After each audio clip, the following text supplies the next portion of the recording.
Exactamente las 6 de la mañana con 43 minutos. Señoras y señores, este es Ecuador, país de contrastes, a través de la 88.1 Radio Latina, y nos retransmite Ecuador Inmediato Radio en estos mismos momentos.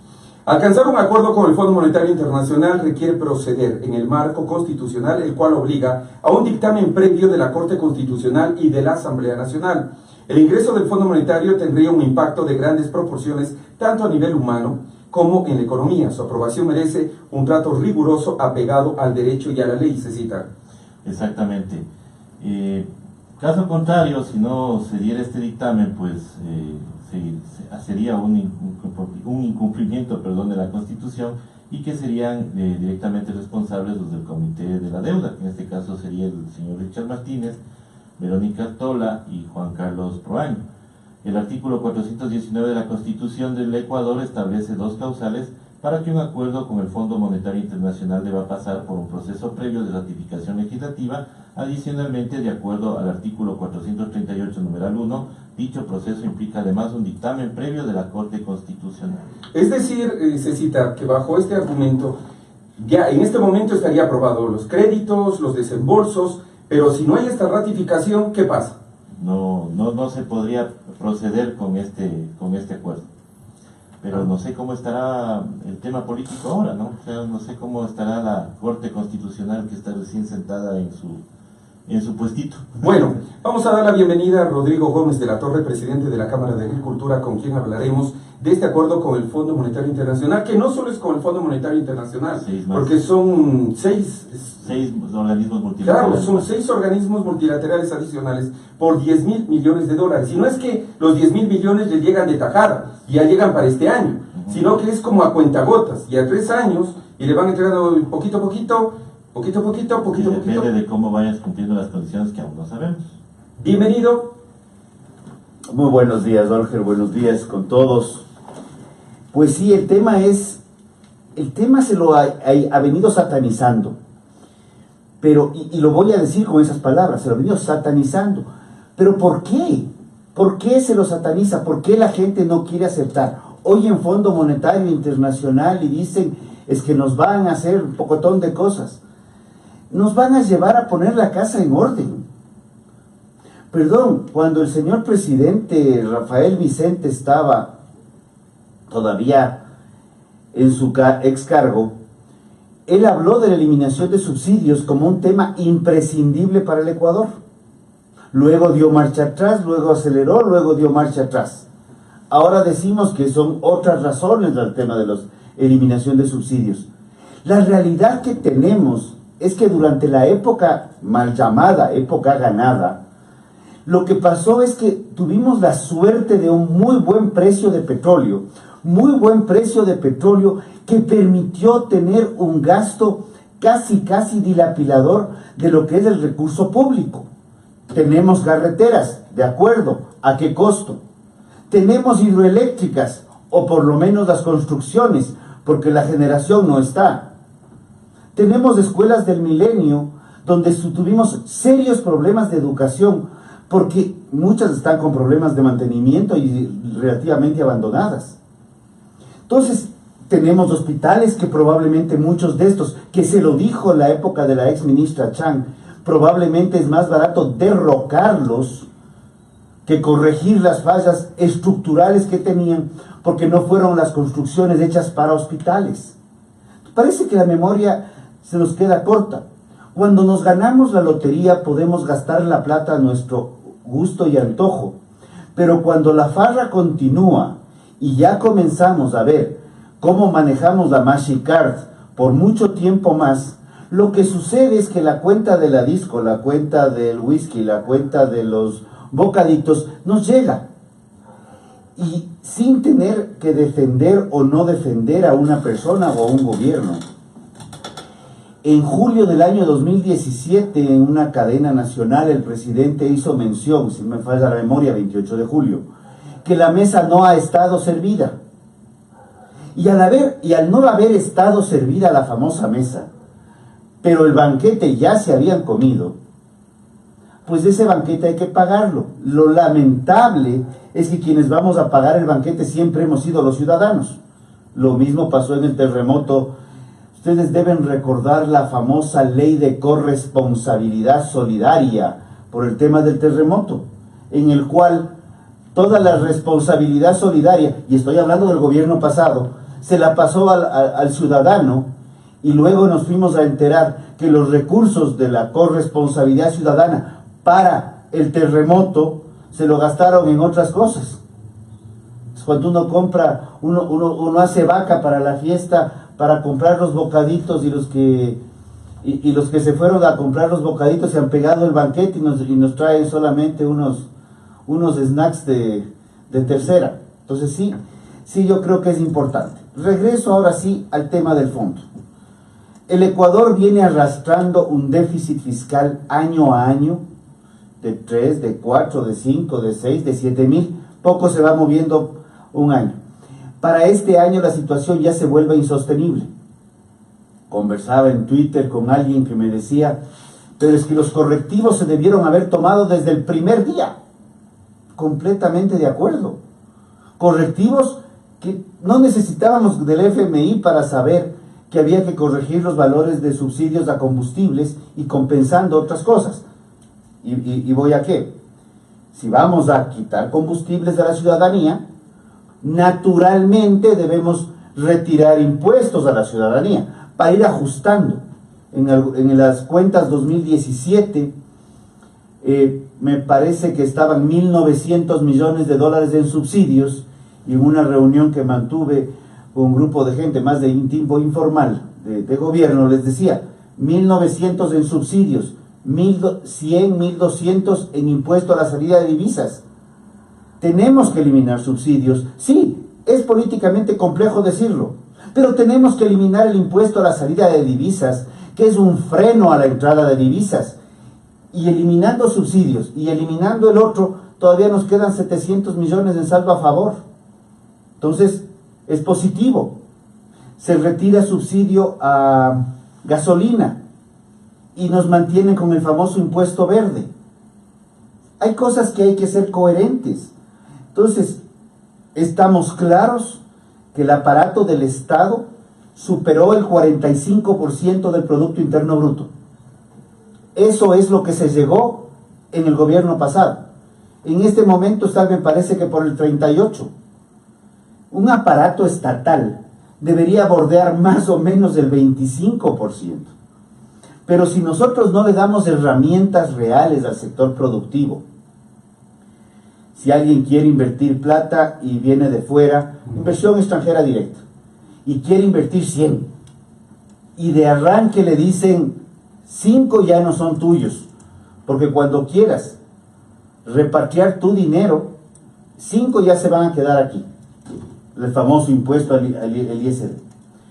Cuando le decimos que hay que hacer ciertas cosas y le ponemos un trámite, una tramitología burocrática desmesurada, la gente se frena.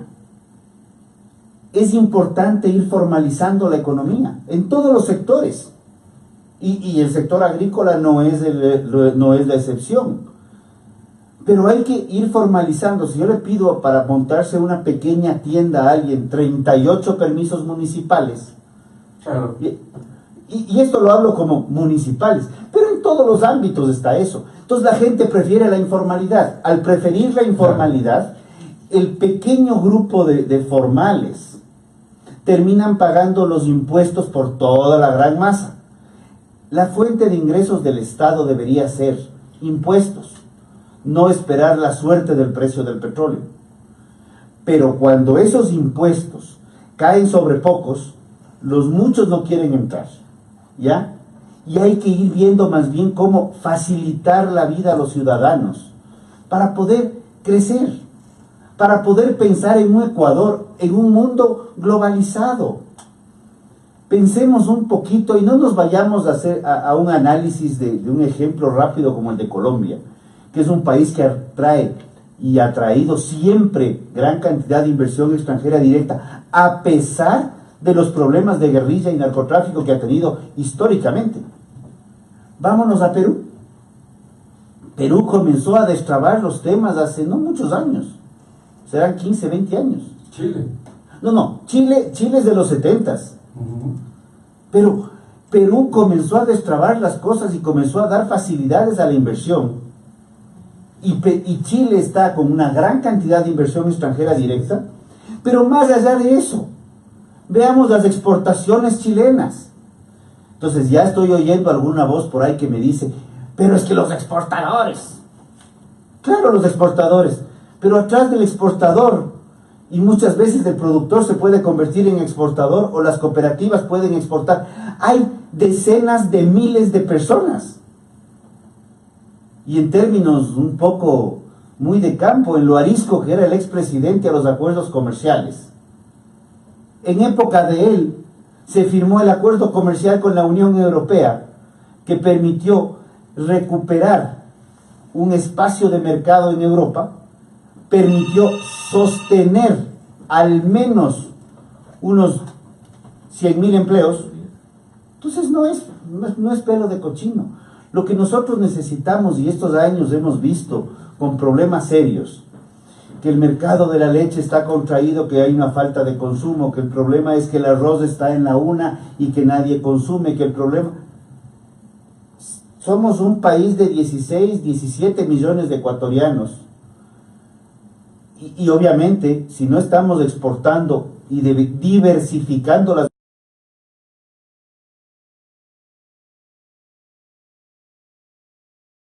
La llamada telefónica.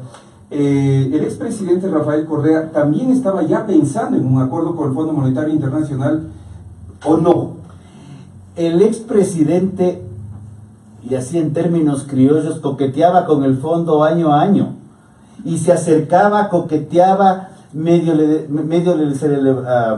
ponían un like, digamos, está haciendo bien las cosas, sacaba un crédito nuevo.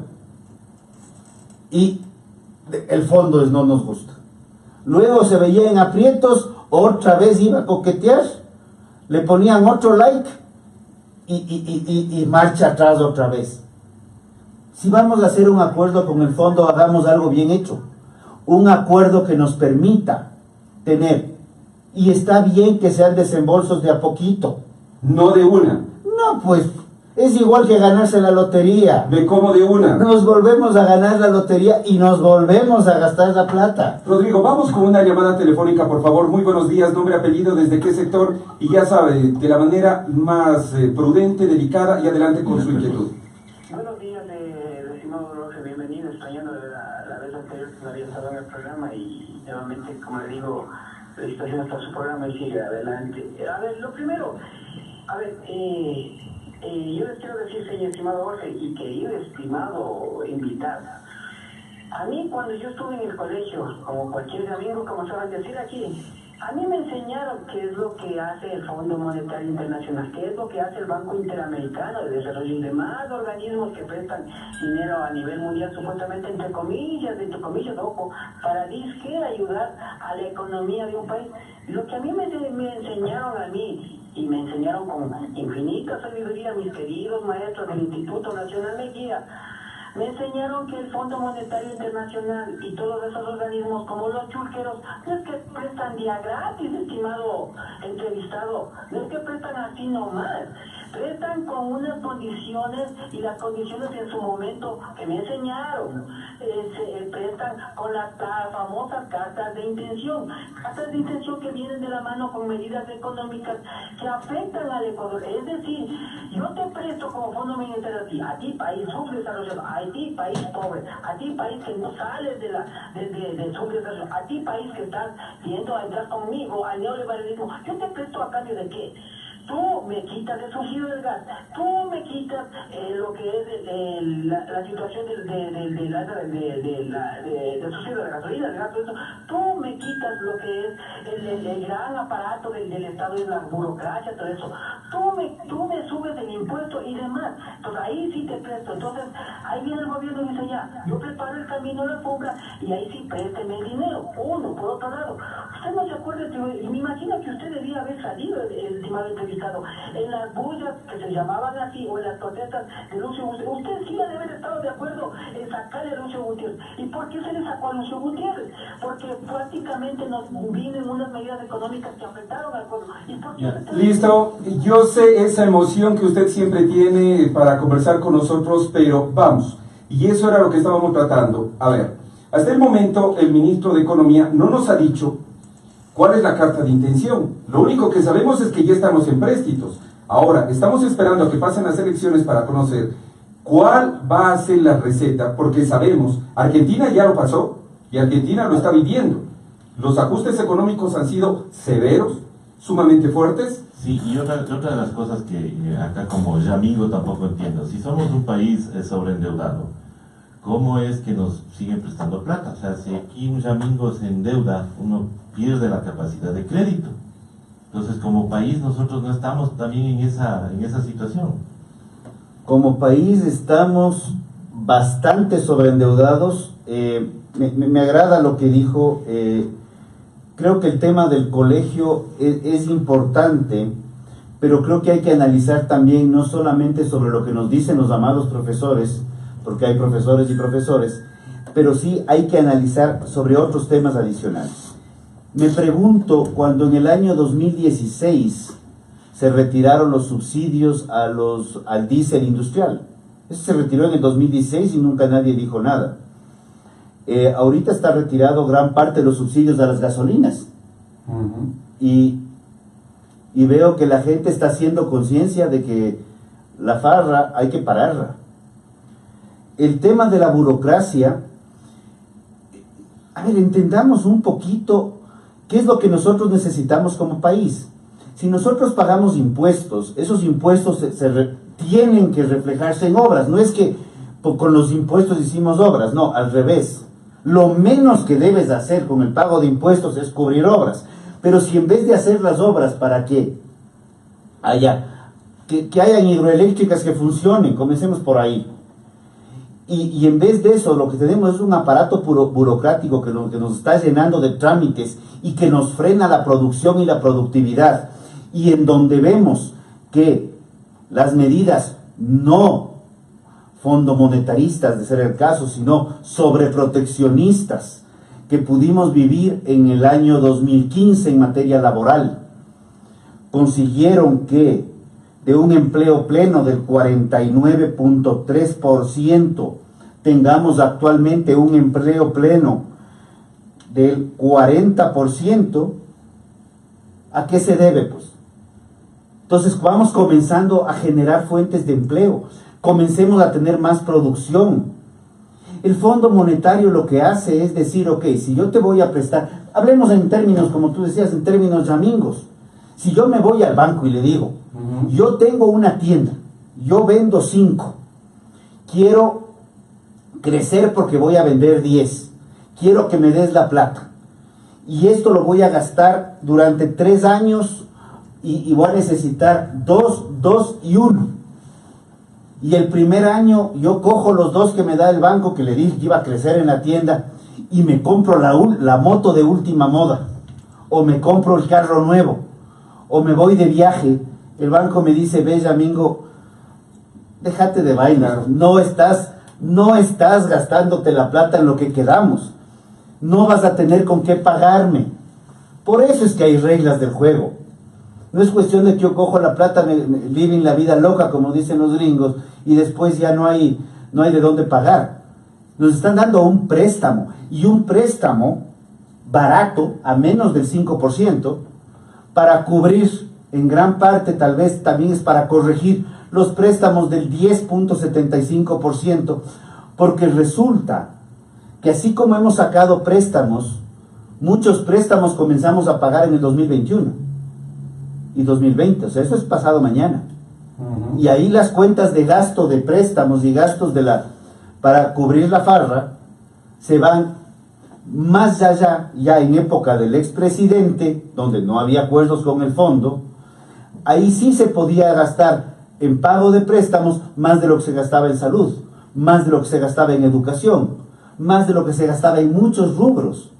Recordemos también que el petróleo, pues usted se cita, recordará también que esto ya fue puesto a crédito para ser cobrado exactamente a partir del año 2021. Y curiosamente, y gracias me mencionaron el tema petróleo, una de las primeras cosas que observa el fondo, todavía el fondo también tiene, la parte técnica está aprobada los créditos, pero todavía también tiene que irse al fondo a que se, Así es. a que se ratifique el crédito. O sea, ya salimos de la parte de crédito del banco y tiene que irse al director del banco para que ponga la firma. Así es. Entonces, bajemos motores. ¿Necesitamos el crédito? ¿Necesitamos los 10.000 millones? Lamentablemente sí los necesitamos, porque el país se gastó más de lo que debía. Por eso estamos sobreendeudados. Pero, cuando el fondo comienza a hacer observaciones, una de las principales observaciones que hace, y cuando hablamos ahora que está de moda la no corrupción, la transparencia y todo eso, el fondo lo primero que dice es: ¿dónde está la información de todos estos créditos petroleros? ¿A cuánto mismo se compró? ¿A cuánto mismo se vendió? ¿A cuánto mismo se prestó? Y sí salí en algunas marchas en la época de Abdalá, en la época de Lucio. También salí en muchas en la época del expresidente Correa, cuando iba a golpear a toda la base de la población y nos daban como bombo y fiesta. Y no le tengo miedo a decirlo, además era público y notorio. Pero la lógica ahorita es: pongamos la casa en orden. El ajuste va a llegar con fondo o sin fondo, con multilaterales o sin multilaterales. Ahora, ¿cuáles van a ser los ajustes? Porque yo le veo que por ahí viene la preocupación justamente del ciudadano que llamó. Y los ajustes como que ya son conocidos. Por ejemplo, IVA 14%. Se habló de IVA, ha habido algunas declaraciones, no del 14, por cierto, pero se ha mencionado que no hay cambio en el IVA. Pero me pregunto, cuando subieron el IVA al 14% para recaudar fondos para el terremoto y se los gastaron en otras cosas, ¿dónde estaban los amados profesores defendiendo la plata de los ecuatorianos y la plata de los damnificados? ¿Dónde estaba esa gente nacionalista, pro país, defendiendo al país, mientras se farreaban la plata que se recaudó para gente que había sufrido problemas en el terremoto? La gasolina ya se subió. El país sigue. ¿Qué es lo que viene? ¿Gas? El gas está claramente identificado, que hay que depurar la lista del bono de desarrollo humano. Si alguien está usando gas de uso doméstico para, no hablemos grandes restaurantes, para el comedor de la esquina, Así es. es Para ilegal. las piscinas. Las piscinas, es ilegal. Corrijamos las distorsiones y veamos que el subsidio al gas vaya a quienes lo necesitan. Porque muchas veces el subsidio al gas termina yendo a otras partes, y no hablo necesariamente de las piscinas o de los grandes consumidores. Roberto, para finalizar, por favor, y me ha gustado mucho esta entrevista, siempre invitado, que conste que hace exactamente 2 meses fue invitado a este programa y tenía algunas actividades. Roberto, para finalizar, ¿pero qué es lo que pasa también con la condonación de deudas a esas empresas que fueron más de 5.000 millones de dólares? A ver. Rodrigo, perdón. Gracias. A ver, ese es un tema muy discutible. Si es que tuviéramos esta condonación de 5.000 millones de dólares, eso se refleja contablemente. El Servicio de Rentas Internas lo que hace es determinar una presuntiva. Y nos ha pasado a muchos, ¿ah? Usted debe 5.000 dólares. Entonces uno se sienta, hace revisión contable y dice: no señor, no son 5.000 dólares, vea, aquí hay esto, aquí hay este otro gasto, y son 500 dólares. Entonces, esos famosos 4.000 y pico de millones de dólares que estábamos hablando de condonación son básicamente estos. Pero, para quienes se olvidan de la década pasada, en el 2009 también hubo una condonación de créditos de intereses y remisión tributaria. Y otra hubo en el 2015. ¿Dirigida para quién? Dirigida para quienes estaban deudores. La última condonación fue interesante porque la gran masa de pequeños deudores fue la que más se benefició. Y más bien, grandes deudores no se beneficiaron porque no necesariamente cumplían. Entonces sí es un tema de ir depurando. Y yo creo que no comparto necesariamente las condonaciones y voy a hablar en términos más prácticos. Banco Nacional de Fomento, Ban Ecuador, condonaba condonaba capital hace muchos años, cada 2, 3 años. Entonces te genera la mala costumbre de que yo te pido prestado, Y en después, vez, espérate, porque es completo. No solamente yo te pido prestado, en vez de usar en lo que te digo que voy a usar, me gasto en la moto, me gasto en la farra, me gasto en el paseo. ¿Y luego quién paga? Y luego, condónenme. Perdóneme. Grandes, medianos y pequeños.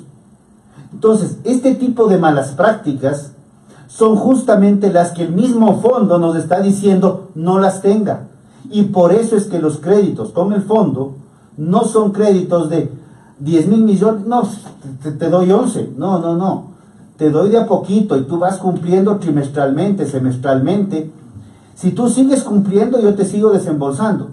Si tú no cumples, Cholito, tienes la deuda, pero hasta aquí nomás llegó el desembolso. Pero usted no cree, con esto finalizo, ¿usted no cree que se viene una movilización social a través de esto? ¿Una activación social?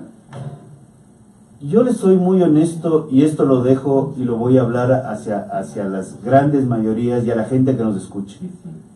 A mí más me preocupa en este momento que el empleo sigue a la caída. La gran mayoría de la población económicamente activa, más del 60%, ya no tiene empleo pleno. Y esas cifras a mí sí me asustan, porque la gente está viendo ya no de qué salir a manifestarse, sino por el contrario.